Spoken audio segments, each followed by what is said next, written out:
नमस्कार बच्चों। आज हम व्याकरण भाग करेंगे समास। समास का अर्थ होता है बच्चों संक्षेप करना। संक्षेप करना मीन्स उसे छोटा करना।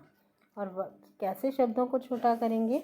हम वाक्य में कारक चिन्हों का लोप या उन्हें हटा देते हैं तो वो कहलाता है हमारा समस्त पद। जैसे देवपुत्रः अर्थात देव का पुत्र।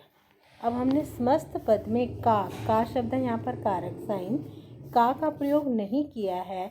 जब हम इसका विग्रह करेंगे तो हम करेंगे देवस्य पुत्रः, जिसका ट्रांसलेशन क्या है कि देव का पुत्र। यहाँ पर का जो है वो विभक्ति साइन या कारक चिन्ह है जिसको हमने प्रयोग करके शब्द बनाया है देव का पुत्र। अब हम आते हैं समास के भेद। समास के 6 भेद हैं। अव्ययी भाव समास, तत्पुरुष, कर्मधारय, द्विगु, द्वंद्व और बहुव्रीहि। आज बच्चों हम नंज तत्पुरुष, द्वंद्व और द्विगु समास ही करेंगे। नंज तत्पुरुष का अर्थ होता है निषेधात्मक। निषेधात्मक किसी चीज़ को रोकना। इसमें हम क्या करते हैं, यदि न के बाद व्यंजन वर्ण हो तो हम न की जगह प्रयोग करते हैं अ का, और इसी तरह से यदि न के बाद स्वर आ जाता है तो हम प्रयोग करते हैं अन का। जैसे आप समास पद और विग्रह पद के हिसाब से देखेंगे। जैसे अधर्मः, अधर्म का मीनिंग क्या है कि जहाँ पर धर्म ना हो, तो हमने विग्रह क्या कर दिया, न धर्मः। जैसे जब हमने विग्रह किया शब्द बना न धर्मः, तो न के बाद क्या आ रहा है, ध इज व्यंजन वर्ण, तो हमने क्या लगा दिया इधर शब्द अधर्म। इसी तरह से अनंत, अनंत का विग्रह क्या हुआ, न अंत, अर्थात जिस चीज़ का कोई अंत ना हो। अगला वर्ड लिखा है बच्चों मैंने अनुचितम, अनुचित। अनुचित में न उचित। अब यहाँ देखो पर मैंने आपको रूल्स में लिखवाया था कि न के पश्चात यदि स्वर हो तो यहाँ पर भी न के बाद क्या आ रहा है, ऊ क्या है, स्वर। तो न के बाद क्या आ रहा है, स्वर, तो शब्द बना हमारा अनुचित।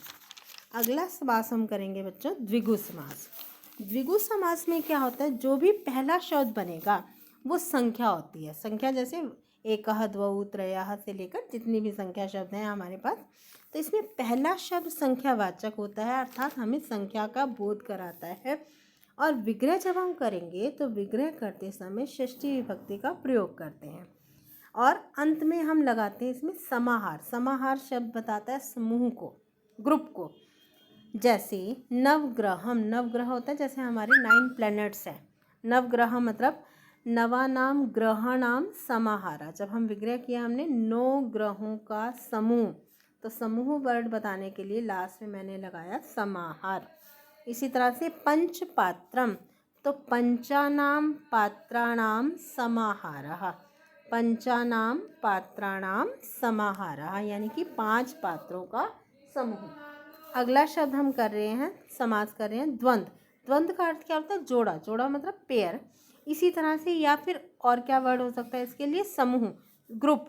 जैसे इसमें 2 या 2 से अधिक शब्द या फिर पद होते हैं और विग्रह करते समय जब हम च का प्रयोग लगाते हैं, च का मीनिंग होता है बच्चों और। जैसे माता और पिता, भाई और बहन, तो इसमें जो और शब्द हैं वो च का हमें भेद बताते हैं। इसके आगे 3 पार्ट्स हैं। इतरेतर द्वंद्व। इतरेतर द्वंद्व क्या होता है बच्चों कि इसमें अंतिम जो पद या फिर शब्द है वो हमें संख्या बताता है कि इसमें 2 लोग हैं, 3 हैं, 4 हैं, या इसमें एक शब्द का तो प्रयोग होगा नहीं क्योंकि हमने ऊपर वर्ड लगाया जोड़ा या फिर समूह। और जब हम विग्रह करते हैं तो इसमें प्रत्येक शब्द पद के बाद च शब्द का प्रयोग कर देते हैं क्योंकि च का अर्थ होता है और। जैसे राम लक्ष्मणौ, अब इसमें राम लक्ष्मण 2 शब्द हैं तो शब्द बना रामः च लक्ष्मणः च। इसी तरह से अगला उदाहरण देखो बच्चों, राम सीता लक्ष्मणः। अब इसमें कितने वर्ड हो गए, 3। रामः च सीता च लक्ष्मणः च। अब इसमें 3 शब्द थे तो मैंने 3 वर्ड लिख दिया अलग अलग करके, और हर शब्द के अंत में मैंने क्या लगाया है, च। अब यहाँ पहले वाले समस्त पद में राम और लक्ष्मण कितने शब्द थे बच्चों, 2। तो मैंने इसलिए इसका अंतिम जो पद है वो द्विवचन है। इसी प्रकार जो दूसरा उदाहरण मैंने आपको दिया उसके समस्त पद में राम, सीता और लक्ष्मण 3 पद हैं, तो इसलिए अंतिम शब्द भी हमें बहुवचन ही बता रहा है। अगला पार्ट बच्चों इसी इतरेतर द्वंद्व का है समाहार द्वंद्व। इसमें कई शब्दों का एक साथ बोध हो जाता है, यानी कि इसमें दो भी हो सकते हैं और बहुवचन भी हो सकते हैं, लेकिन इसकी पहचान क्या है, उससे इतरेतर द्वंद्व से ये अलग क्यों है?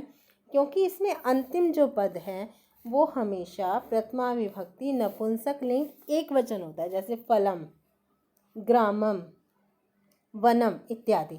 समस्त पद में विग्रह पद बनाते समय हमें संख्या अनुसार षष्ठी विभक्ति का या तो द्विवचन प्रयोग करना है। द्विवचन हम कब लगाएंगे बच्चों? जब वो दो चीज़ें होंगी। और बहुवचन कब लगाएंगे? जब वो दो से अधिक होंगे। तो द्विवचन या फिर बहुवचन शब्द का प्रयोग करते हैं। और अंत में हम समाहार का प्रयोग करते हैं। समाहार फिर वही बता रहा है आपको, ग्रुप या फिर समूह के बारे में बताएगा।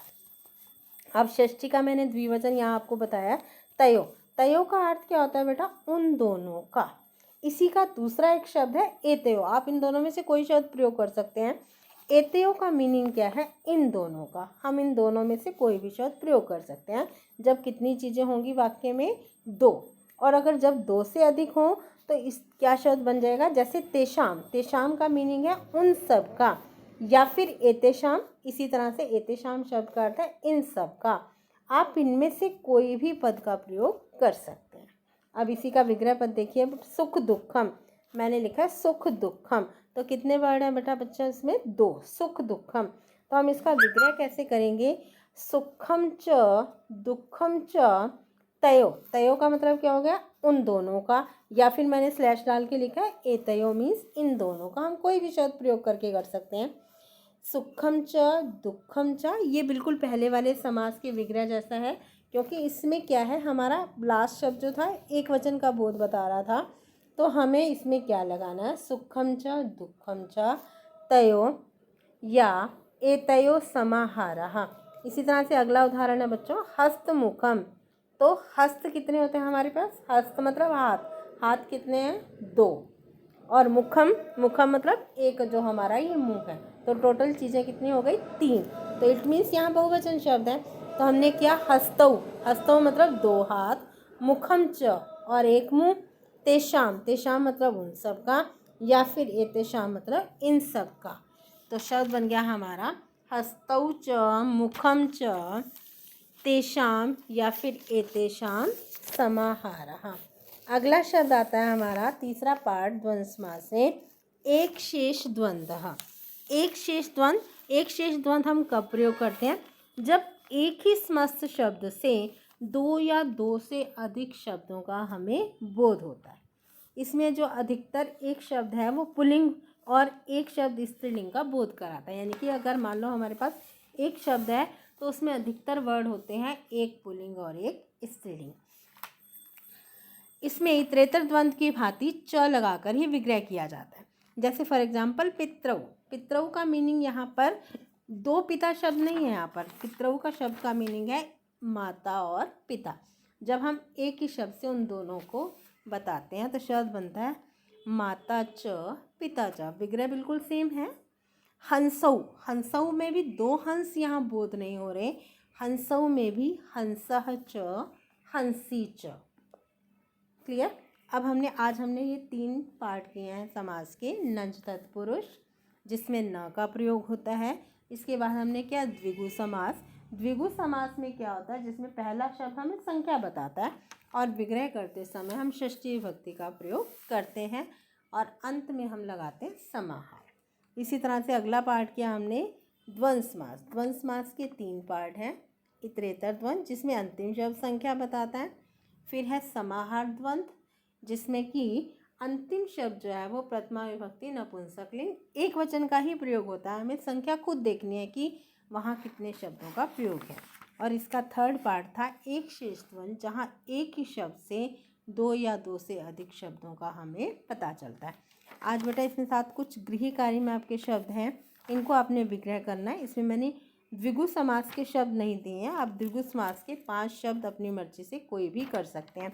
फॉर एग्जाम्पल जैसे पंचवटी, पंचनदी, पंचरात्रम, नवरात्रम।